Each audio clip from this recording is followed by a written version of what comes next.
चल क्षयक्षम आपण काल बघितलं होतं. क्षयक्षम काय आहे तर क्षयक्षम सांगितलं होतं काय आहे. त्यामध्ये 3 गोष्टी आहेत.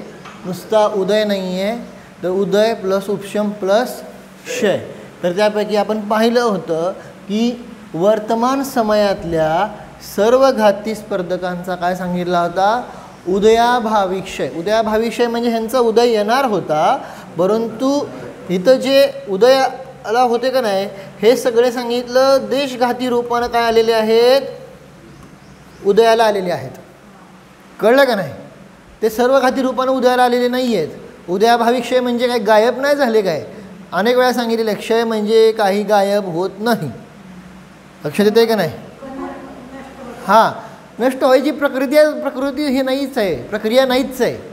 कळालं का नाही. आपण म्हणतोय कर्मांचा क्षय करायचा. क्षय करायचं म्हणजे काय, पुद्गल परमाणू आहेत ते. आणि पुद्गलांचं अस्तित्व कसं नष्ट होतं, जसं जीवाचं अस्तित्व नष्ट होत नाही तसं पुद्गलाचं पण अस्तित्व नष्ट होत नसतं. मग क्षय करायचं आहे म्हणजे काय करायचं, कळलं का. तर इथं नष्ट नावाची काही गोष्ट नाही आहे, है ना. तिथं एक तर काय आहे, लवकर उदयाला येऊन जाणं, उदीर्ण होणं, संक्रमण होणं, कळालं का नाही. अशा कुठल्या तरी प्रोसेस होऊन जातात आणि त्याला म्हणलं जातं क्षय. हां, तेव्हा त्याला म्हणजे कुठल्याही प्रकरणात असो क्षायिक सम्यक दर्शन होतं आहे म्हणजे काय होतं आहे, मिथ्यात्वाच्या जे सगळ्या प्रकृती बांधलेल्या आहेत, कळालं का नाही, त्या सगळ्या हां नाही क्षायिक सम्यक प्रकृती नाही आहे. हां, त्या सगळ्या काय होतं सांगितलं, एकतर उदयाला येऊन जातात, नाहीतर चारित्र मोहण्याच्या रूपाने काय होतात, कन्वर्ट होऊन जातात. समजलं ना काय म्हणलं ते. पडदिशी त्याचं अस्तित्वही होऊन जातं, नष्ट होऊन जातं आहे. म्हणजे काय होतं आहे, एक तर ते लवकर उदयाला येऊन जाणं किंवा त्याचं संक्रमण होणं वगैरे वगैरे होतं. उत्कर्षण अपकर्षण वगैरे एक्झाम्पल तुम्हाला सांगतो. समज असं काहीतरी होतं, त्याचं नाव देऊन टाकलं क्षय. वास्तविक क्षय म्हणजे नष्ट होण्याचा प्रोसेस नाही आहे. ते कर्म परमाणू जे आहेत ते आहेत, फक्त ते कुठल्या रूपानं येतात हे इम्पॉर्टंट आहे. कळलं. मग इथं सांगितलं काय, हे काय झालं आता इकडंच है ना. तर अशा प्रकारे तिथं सांगितलं काय आहे की जे सर्व घाती प्रकृती आहेत त्यांचा उदयाभावी क्षय म्हणजे काय, उदय होता, कळलं का, परंतु तो उदय सर्व घाती रूपाने आला नाही. तो जो आला तो कशा रूपाने आलेला आहे, देशघाती रूपानं कन्वर्ट होऊन आलेला आहे. म्हणून त्याला तिथं शब्द वापरला उदयाभावी क्षय. हां, पुढे येणार की आता परत सांगत बसू आहे आता हे पक्का करा की बस की आता येणार की. तर हा उदयाभावी क्षय सांगितला. पुढं सांगितला काय सांगितलं, सत्तेमध्ये असलेल्या सर्व घाती प्रकृतींचा काय आहे, सद्वस्थारूप उपशम. का, कारण हितला तर तुम्ही नाश केला, मग वरचे खाली येतील ना. कळलं का नाही. एकावर एक आहेत. जर खालचा बॉल काढला तर वरचे बॉल खाली येणार का नाही. मग त्यांना येऊ नका सांगितलं, जिथे तिथं थांबा. मग हे काय केलं तर सद्वस्थारूप उपशम झालं. आणि सांगितलं काय आहे इथं, देशघातीचा काय आहे सांगितलं, वर्तमानातला उदय. तर हे त्याचं काय सांगितलं आहे, आपण क्षयक्षमची व्याख्या सांगितली. ठीक आहे, आता पुढं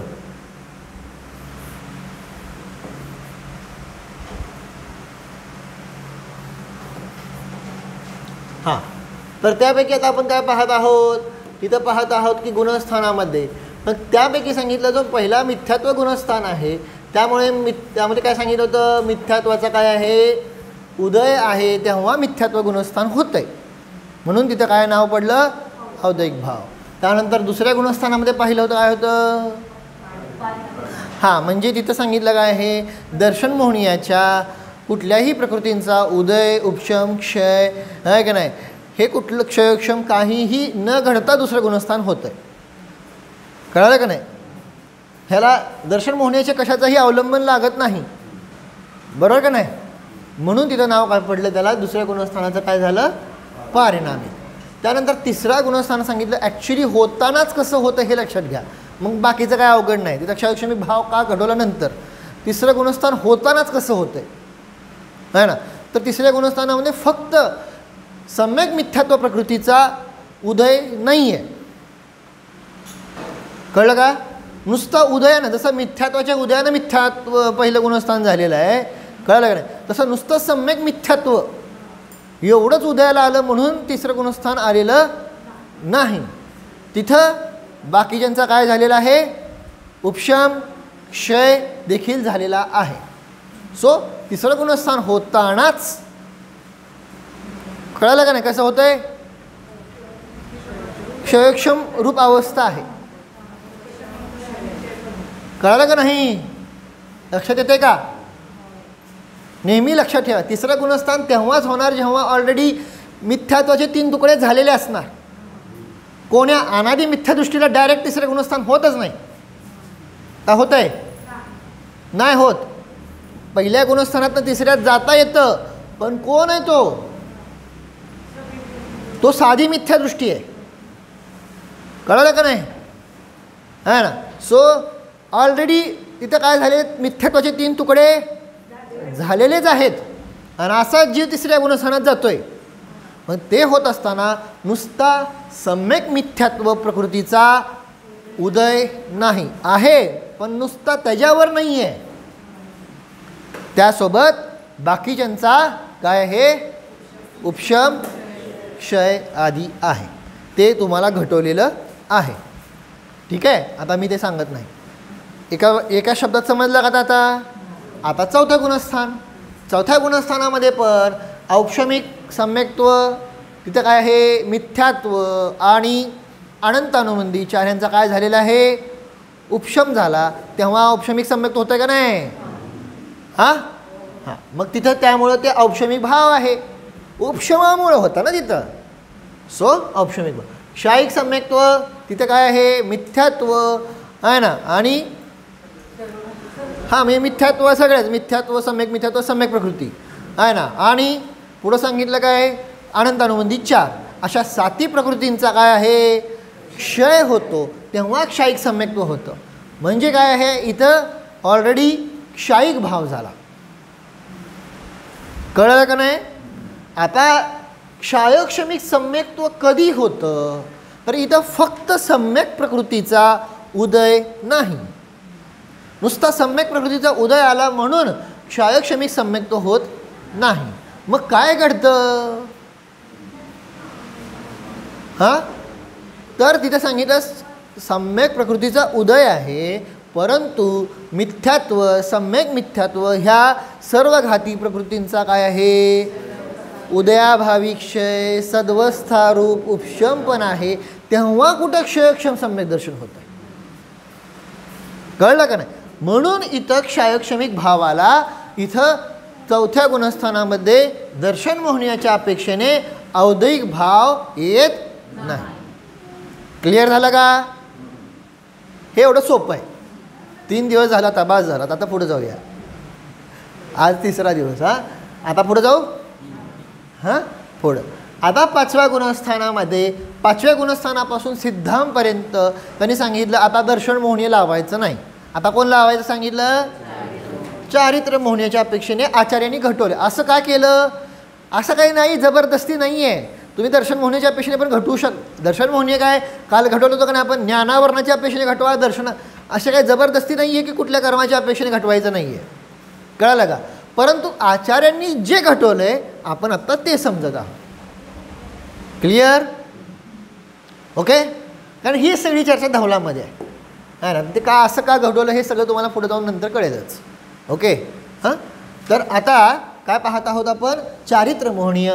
चारित्र्य मोहण्याच्या अपेक्षेने सांगितलं तर ही काय आहे, पुढची गुणस्थानं घटवायची आहेत. तर त्यामध्ये सांगितलं आता चारित्र्य मोहण्याच्या अपेक्षेने 5वं गुणस्थान यामध्ये कुठला भाव येणार? कुठला भाव येणार? इथे लिहिलेला एक क्षायक्षमिक. आता मी प्रश्न विचारणार, कसा काय सांगा तुम्ही. हां, जरा बरोबर आहे, बोला. अहो 5व्या गुणस्थानामध्ये कशाचा उदय आहे, कशाचा उदय नाही आहे एवढं तर सांगा ना. कशाचा उदय आहे? प्रत्याख्यानावरण आणि संज्वलन ह्यांचा वर्तमानातला उदय. कळालं का नाही?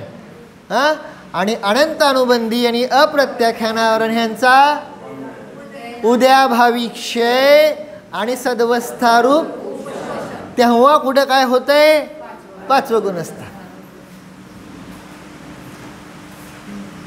कळालं का नाही? हां, बरोबर. समजा क्षायिक सम्यदृष्टी जरी असला तरी अनंत अनुबंधीचा उद्याभावी क्षय नाही लावायचा, तिथं ऑलरेडी अनंत अनुबंधी नष्टच झालेली आहे. कळलं का नाही? परंतु अप्रत्याख्यानावरणचा उद्याभावी क्षय, कळलं का नाही? हां, क्षायिक सम्यदृष्टी पाचव्या गुणस्थानवरती आहे. आपण त्यांना काय क्षय केले? क्षय काय केले? 7 प्रकृती तर फक्त क्षय केल्यात. अप्रत्याख्यानावर कुठं क्षय केला? अजून अप्रत्याख्यानावरून वगैरे क्षय कुठं करणार? श्रेणी चढल्यावर. त्याची आत्ता कुठं चर्चा आहे? वस्तूने कळते का नाही? क्लिअर होती का नाही? हे सगळं महागं तुम्हाला शिकवलेलं आहे ना. म्हणून तुम्हाला म्हणलं होतं, वारंवार म्हणलं होतं की कुठल्या गुणस्थानात कुठल्या मोहाचा उदय आहे, कुणाचा उदय नाही, हे पहिलं पक्का करा. गुणस्थान जेव्हा शिकवतो तेव्हा सांगितलं होतं का नाही? कारण ह्याशिवाय हे करणार नाही आहे आत्ताचं प्रकरण, हे मला गॅरंटी आहे. ओके, आहे ना. तर मग काय सांगितलं होतं? पाचव्या गुणस्थानवरती कोण असणार आहे? समजा औपशमिक असो किंवा क्षयक्षमिक सम्यदृष्टी असो, काय तिथं काय आहे? अनंतानुबंधी आणि अप्रत्याख्यानावरण ह्यांचा काय आहे? उदयाभावी क्षय, सद्वस्थारूप, उपशम वगैरे आहे. समजलं का नाही? परंतु आता औपशमिक सम्यदृष्टी जरी असला तरी कोणी म्हणेल काय, औपशमिक सम्यदृष्टी असाल तर औपशमिक भाव का नाही घटवला? कोण सांगू शकेल का मला? नाही नाही नाही, औपशमिक सम्यक इथं औपशमिक घटवलं का नाही? पण मग इथं औपशमिक का नाही घटवलं? नाही. जरा डोकं प्रश्न कळला का? पहिला प्रश्न समजून घ्या. पाचव्या गुणस्थानामध्ये भाव कुठला आहे? क्षायक्षमिक. कळालं का नाही? ह्याचा अजून एक खुलासा करायला सांगतोय की इथं औपशमिक भाव का घटवला नाही? हा, कळालं का नाही? इथं कणाच्या अपेक्षेने चाललंय? चारित्र मोहाच्या अपेक्षेने इथं उपशम होतो का? चारित्र मोहाच्या अपेक्षेने उपशम श्रेणीवर होतो. चारित्र मोहाच्या अपेक्षेने क्षायिक भाव क्षपक श्रेणीवर होतो. कळालं का नितीन काका? चारित्र मोहाच्या अपेक्षेने. मग इथं चारित्र मोहाच्या अपेक्षेने भलेही कोणाला औपशमिक सम्यक्त्व झालं तर त्यांना अनंतानुबंधी, कळालं का नाही, आणि मिथ्यात्व ह्यांचं काय केलेलं आहे? फक्त हे केलेलं आहे. परंतु अप्रत्याख्यानावरणचा काय आहे? उद्याभावी क्षय. अप्रत्याख्यानावरणचा काय आहे? सद्वस्थारूप, उपशम. आणि प्रत्याख्यानावरण संज्वलनचा उदय आहे का नाही? सो इथं काय येणार? क्षयक्षमिक भाव. समजलं का? आता क्लिअर झालं का नाही? आपण कुणाच्या अपेक्षेने घटवतो आहोत हे खूप महत्त्वाचं आहे.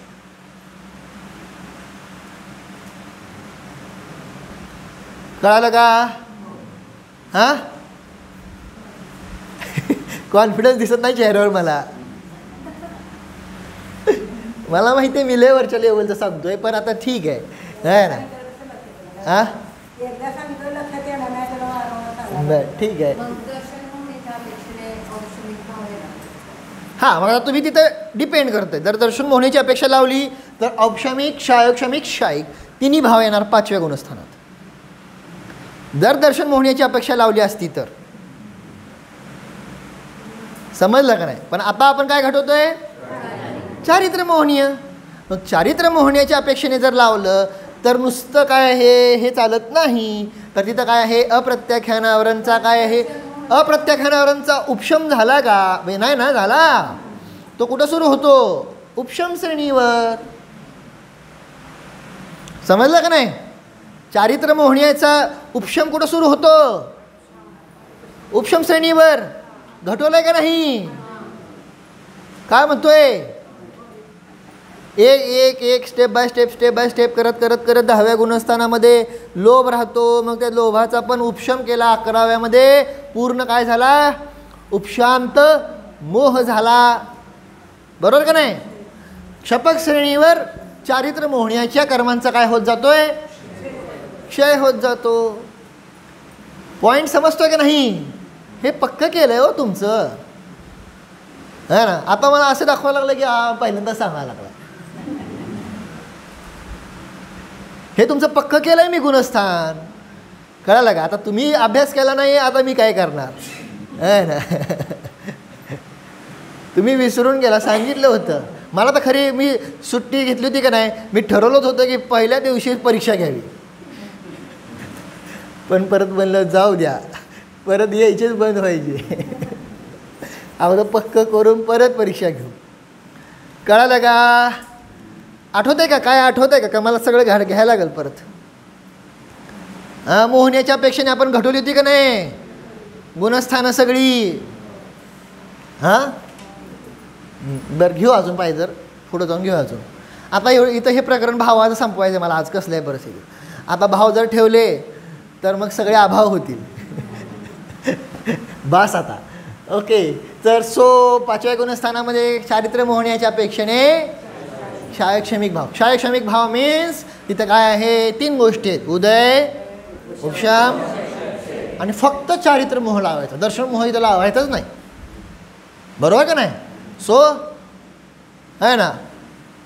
अप्रत्याख्यानावरणाचा उदयाभावी क्षय, अप्रत्याख्यानावरणाचा सद्वस्थारूप, कळालं का नाही? आणि प्रत्याख्यानावरण संज्वलनचा उदय. मग अनंतानुबंधी काय घेतली नाही? अनंतानुबंधी पण आहे, पण कोणी क्षायिक सम्यक दृष्टी असेल तर तो नसेल, कळालं का नाही? परंतु औपशमिक आणि क्षायक्षमिक सम्यक दृष्टीला तिथं आता जे घडवलं त्यामध्ये अनंतानुबंधीचा उदयाभावी क्षय, अनंतानुबंधीचा सद्वस्थारूप उपशम पण लावायचं. ठीक आहे, 5वं गुणस्थान संपलं. आता पुढं 6वं 7वं गुणस्थान आहे ना. मला माहिती आहे भलेही तुम्हाला जड जाईल. ह्याला कसं आहे, हे गोष्ट परत तुम्ही वाचणार ना कधी कर्मकांड झाल्यावर. कर्मकांडामध्ये जेव्हा तुम्ही उदय विच्छुत्ती, सत्व विच्छुत्ती समजून घेणार, कळालं का नाही? समजून नाही, ॲक्च्युली पक्क होणार, तेव्हा हे जर परत बघणार तेव्हा खूप अजून गोष्टी क्लिअर होतील. ओके, पुढं 6व्या 7व्या गुणस्थानामध्ये कुठला भाव सांगितला? क्षायक्षमिक. का? चारित्र्य मोहाच्या अपेक्षेने काय आहे? क्षायक्षमिक भावच येणार आहे. कारण चारित्र्य मोहाच्या अपेक्षेने औपशमिक भाव कधी येणार? उपशम श्रेणीवर. चारित्र्य मोहाच्या अपेक्षेने क्षायिक भाव कधी येणार? क्षपक श्रेणीवर. आणि चारित्र्य मोहाच्या अपेक्षेने औद्योगिक भावाचा संबंध येत नाही. का? कारण नुसतं उदयाने गुणस्थान होत नाही आहे, तिथं उपशम पण आहे, क्षय पण आहे, तेव्हा कुठं ते गुणस्थान बनतं आहे. मग आता इथं 6व्या 7व्या गुणस्थानामध्ये क्षयक्षम भाव कसा लावणार सांगा बर? अनंतानुबंधी, अप्रत्याख्यानावरण, प्रत्याख्यानावरण यांचा वर्तमान समयातल्याचा उदयाभावी पुढं, ह्यांचा सत्तेमध्ये असलेल्यांचा नुसतं शब्द महत्त्वाचा. वर्तमान समय, सत्तेमध्ये असलेले, हे शब्द महत्त्वाचे आहेत. तुम्हाला लिहून दिले काल, कळते का? हां, तर मग सत्तेमध्ये असलेल्यांचा काय सांगितलं? सद्वस्थारूप उपशम. ओके, कोणाचा? नुसतं सर्वांनी म्हणायचं नाही. अनंतानुबंधी, अप्रत्याख्यानावरण, प्रत्याख्यान. ओके, हा ना. आणि संज्वलन आणि नौकशा यांचा उदय. आता 6वं नाही, 6वं 7वं दोन्ही लावले ना आपण, है ना. तर यांचा उदय समजलं? लक्षात आलं का?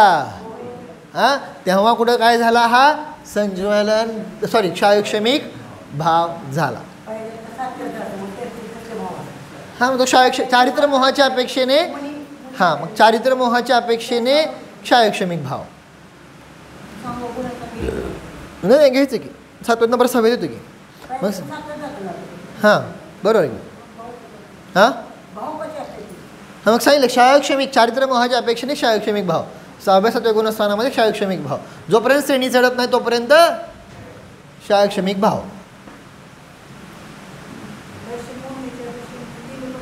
हां मी सांगितलं दर्शन मोहनीच्या पेक्षा औपशमिक क्षयक्षमिक क्षयिक तिन्ही भाव.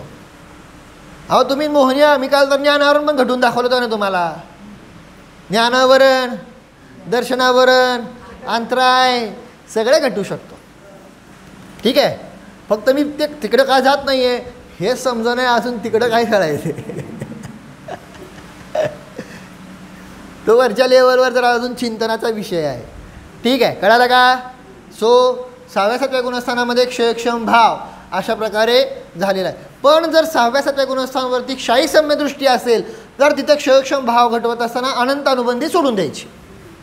कारण ऑलरेडी अनंत अनुबंधीचा काय झालेला आहे हा ना क्षय झालेला ना तिथं. कळलं का नाही. मग तिथं लावताना अप्रत्याख्यानावरण प्रत्याख्यानावरण ह्यांचा वर्तमानामध्ये उदयाभावी क्षय सत्तेमध्ये असलेल्यांचा सद्वस्थारूप उपशम आणि संज्वलन नवनो कशा यांचा उदय अशा प्रकारे क्षयक्षम घटित झाला. ओके आता पुढं बास चला बाबा आता मला घाम यायला लागला आहे तुम्हाला समजून येतं. 8वापासून 11व्या गुणस्थानामध्ये काय आहे सगळी उपशम श्रेणी. मग चारित्र्यमोहाच्या अपेक्षेने कुठला भाव येणार कुठला भाव औपशमिक भाव आहे ना. 8व्यापासून 10व्यापर्यंत आणि 12व्या गुणस्थान काय आहे सगळी.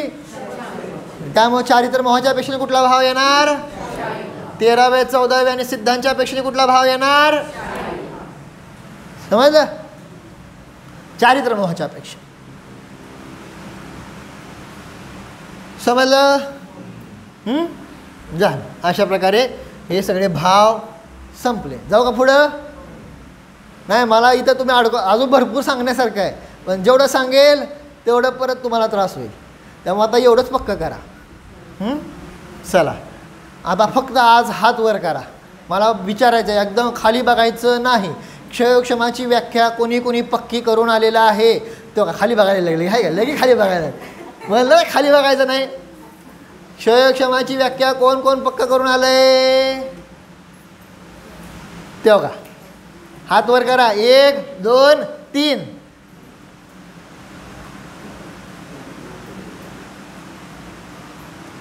4 आठवून काय करायला लागलाय हळूहळू हात वर करायला लागलाय. क्रांतिका की सांगा व्याख्या.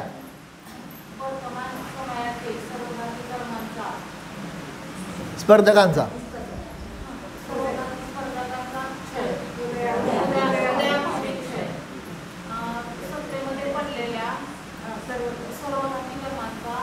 स्पर्धकांचा सदा नाही सद अवस्था. हां स्पर्धकांचा हां काय उदय है ना. तेव्हा काय झाला क्षयक्षम. छान. देशघाती स्पर्धकांचा उदय. ठीक आहे ना. तर अशा प्रकारे काय सांगितलेलं आहे की हे इथं घटवलेलं आहे ह्याचं नाव म्हणलेलं आहे क्षयक्षम है ना. सांगितलंय तुम्हाला पण काय आता चला बोला काय बोलायचं सांगायचंय. वर्तमान समयातील म्हणा सर्व घाती स्पर्धकांचा उदयाभावी क्षय सत्तेमध्ये असलेल्या सर्व घाती स्पर्धकांचा सद्वस्थारूप उपशम हा ना. सद अवस्था म्हणा सदअवस्था सरळ कळालं का नाही. सत अवस्था असं तर म्हणायचं नाहीतर सदअवस्था. कळलं का. काय काय काय म्हणतात सद अवस्था चुकला. कळलं द नाही आहे ते त आहे. सत अवस्था त्या तचा द झाला. कळालं का नाही. सो एकतर सत अवस्था असं म्हणायचं अवस्था शब्द म्हणायचा असेल तर नाहीतर सरळ सदअवस्था म्हणायचं. कळलं. आम्ही तर सदअवस्था म्हणतो. सो तसं पाठ करा.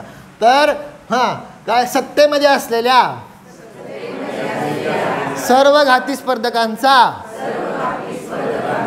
सदवस्थारूप उपशम वर्तमान समयातील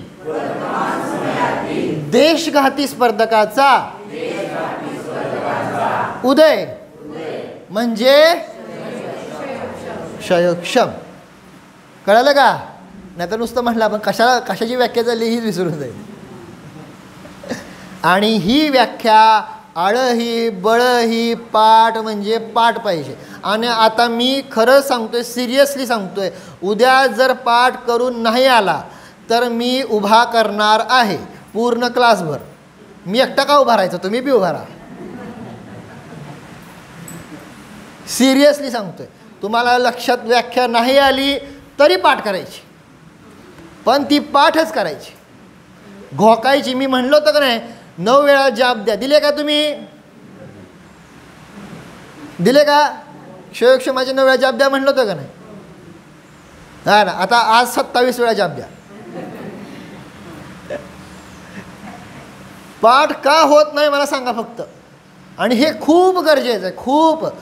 भले तुम्हाला व्याख्या कळो न कळो, भले ह्याचा भाव कळो न कळो, पण जसं आपण लहान मुलांना नमोकार मंत्राचा अर्थ कळो न करो, पाठ करायचं म्हणजे पाठ करायचं. तशी ही क्षयक्षमाची व्याख्या पाठ करायची म्हणजे पाठ करायची. आणि एकानं सुद्धा व्हॉट्सअपवर टाकली नाही, मला ह्याचं वाईट वाटलं. मग हळूहळू मी क्लास बंद करणार. खरं सांगतोय, तुमचा उत्साह दिवसेंदिवस घडत चालला आहे ना. 14 मार्गावर बोला म्हणलं, बोललं नाही. एक जण बोलायला मग सगळे मला बोलायचं आहे, मला बोलायचं सुरू करते ती, आहे ना. जेव्हा चान्स दिला आहे तेव्हा करत नाही, आहे ना. जे सांगितलं त्याचा अभ्यास करत नाही. आणि मग अशा प्रकारे तुम्ही उत्साह सोडला तर मला तर इतकी कामं पडलेली आहेत ना, बस बोलायचं काम नाही, आहे ना. मी सगळ्यांना, म्हणजे तर मला खूप जण सांगितलं आमच्या शिबिराला या, ह्याला या, कार्यक्रमाला ऑनलाईन या, सगळ्याला नाही नाही म्हणून सांगतोय. एवढं माझ्यावर सध्या ॲक्च्युली खरं प्रेशर आहे. पुढचे 6 महिने तर माझे फुल टाईट आहेत. टाईट म्हणजे काय सांगू शकणार नाही, एवढं हे आहे. कळालं का? आणि ॲक्च्युली प्लॅन तर खूप मोठ्या वर्षांचा आहे ना. खूप मोठा प्रोजेक्ट चालू आहे हातामध्ये. सो सांगतोय काय की मला अजिबात वेळ नाही. आणि जर तुम्ही उत्साह सोडला तर मी क्लास सोडणार. कळालं? त्यामुळं उद्याच्याला कसल्याही परिस्थितीत, आहे ना, आहे ना, एकच नियम काय, 27 करणार नाही. पण क्षयक्षमाची व्याख्या आणि पाठ म्हणजे एक शब्द पण चुकला नाही पाहिजे. परत एकदा पाहिजे, परत एकदा म्हणा. ज्यांनी लिहिलं नाही त्यांनी लिहून घ्या. हां, नसेल तरी रेकॉर्डमध्ये, ठीक आहे ना. चला परत एकदा. हां, अजून वर्तमान समयातील सर्व घाती स्पर्धकांचा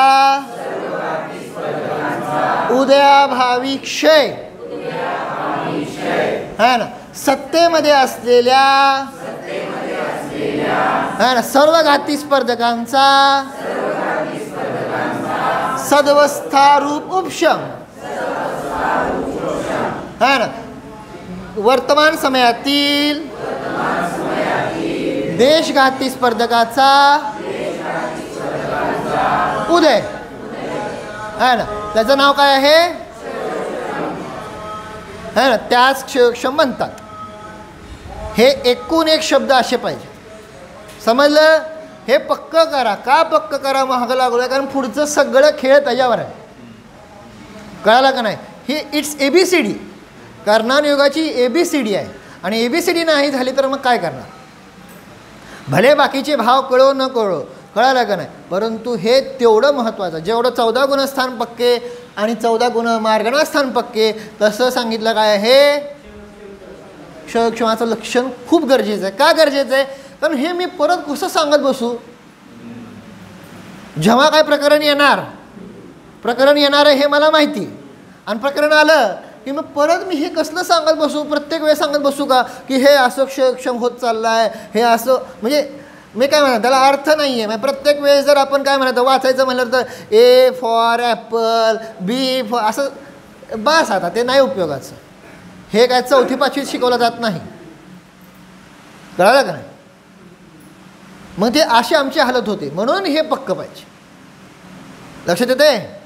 जसं 14 गुणस्थानांची नावं पक्की, 14 मार्गणास्थानांची नावं, आहे ना, तसं क्षयक्षमचं लक्षण कारण हे जरा थोडं कठीण आहे, खरं सांगतो हे कठीण आहे, मला माहिती आहे, कळलं का? पण तू मग तिथलं प्रकरण समजायला सोपं जातं आहे ना. आता मी घटवत होतो, अवघड वाटायला लागलं का नाही भावामध्ये? का? कारण तुम्हाला पहिल्यांदा क्षयक्षमच माहीत नाही, मग परत सर्वघाती देशघाती माहीत नाही, मग कुठले सर्वघाती कुठले देशघाती तिथं ते लावणं अजून अवघड जातं आहे आणि इन शॉर्ट कळत नाही. म्हणून पहिल्यांदा क्षयक्षमची व्याख्या पक्की. चलो आता पुढे जाऊया. काय पुढे जाऊ, 9:15 वाजले आहे.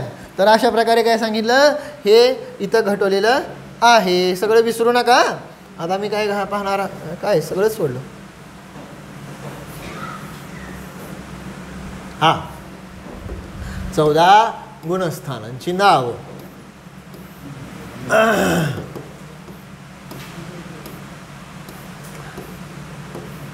विसरायची नाहीत. हां, एक मिनिट. हां, वाचा.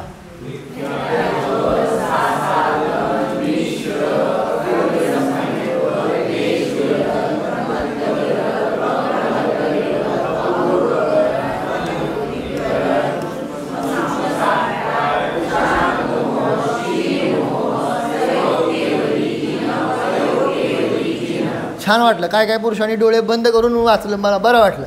असं पाठ करा, असं पक्क पाहिजे. छान. आता 14 मार्गणास्थान, ते पण महत्त्वाचं. 14 मार्गणास्थानांची नाव दिसतं ना सगळ्यांना? हां, नुसती नावं वाचा. हां,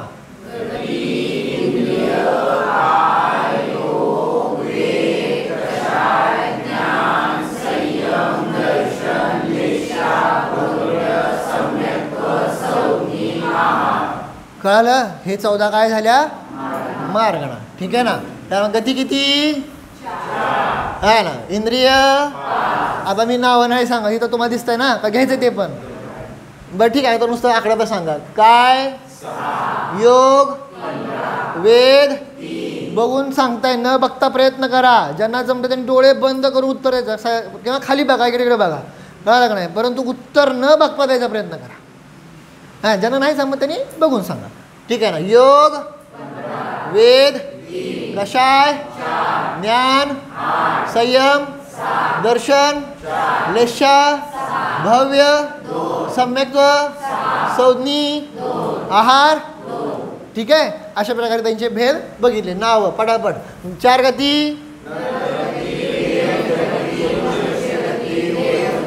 इंद्रिय मार्गणा 5.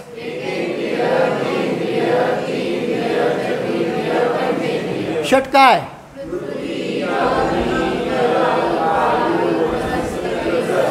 बरोबर. योग 15. मनो काय? मनोयोग म्हणा की, मी ते लिहायला जागा नाही. सत्य, मनोयोग, असत्य,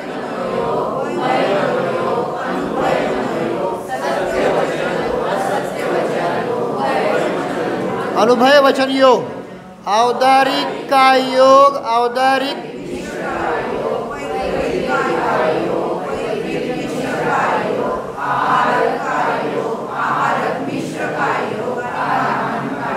है ना. हे न बघता ज्यांनी पाठ केलं ते चांगलं, मी बघितलं पण नाही, परंतु न बघता बोलायचा प्रयत्न करा, है ना. ज्यांचं नाही पाठ ठीक आहे, त्यांनी बघा. वेद. हां, पुरुष वेद कशाय? ज्ञान.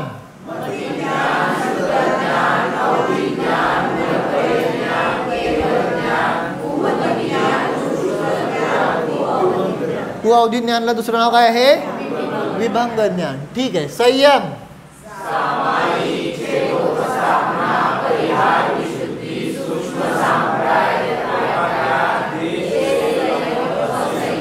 दर्शन.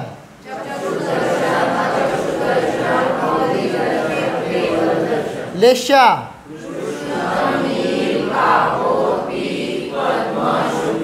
भव्य. सम्यक्त्व.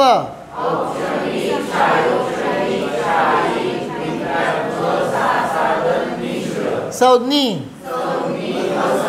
आहार. अशा प्रकारे हे काय बघितले आपण? 14 मार्गणा, 14 गुणस्थान, 14 मार्गणस्थान. ठीक आहे ना. अशा प्रकारे आपण हे पाहिलं आहे. हो. सुरेखा काके ध्यान सांगता का?